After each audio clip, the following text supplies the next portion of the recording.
राज्यामध्ये अनेक ठिकाणी पेट्रोल डिझेलचा तुटवडा जाणवत आहे। इंधन टंचाईमुळे शेती कामांना त्याचा फटका बसलाय। धाराशिव, कणकवली, बीड, लातूरसह अनेक ठिकाणी इंधन टंचाई निर्माण झाली आहे।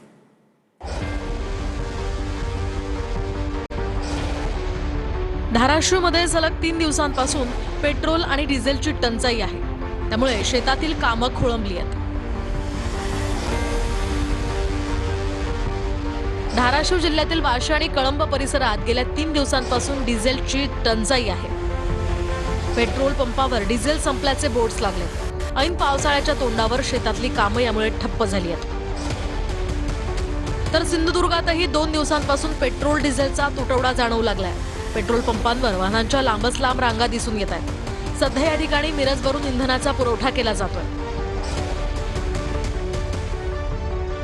बीडच्या अंबाजोगाई तालुक्यासह अनेक ठिकाणी इंधनासाठी नागरिकांना तासनतास ताटकळत उभं राहावं लागतंय। इंधन संपण्याच्या भीतीपोटी नागरिक मिळेल तेवढा साठा करण्यासाठी डबे आणि कॅन घेऊन गर्दी करताना दिसतायत। लातूरमध्ये डिझेल पेट्रोलसाठी नागरिकांनी पंपांवर मोठ्या रांगा लावल्यात। डिझेल पेट्रोलचा तुटवडा निर्माण होण्याच्या अफवेनं पंपावर मोठी गर्दी पाहायला मिळाली।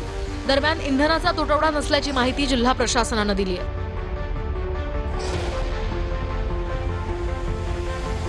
तर गडचिरोलीमध्ये सुद्धा माल वाहतूक करणाऱ्या वाहनांवर डिझेल कमतरतेमुळे मोठा परिणाम झालाय। पेट्रोल पंपांवर वाहनांची मोठी गर्दी झाली असून चालकांना डिझेलसाठी तासनतास प्रतीक्षा करावी लागते। तर जालना संभाजीनगर मुख्य महामार्गावरील अनेक पंपांवर डिझेल उपलब्ध नसल्याची माहिती मिळते। त्यामुळे शेती मशागतीची कामं सुरू असल्यानं ग्रामीण भागातनं नागरिक पंपांवर गर्दी करतात।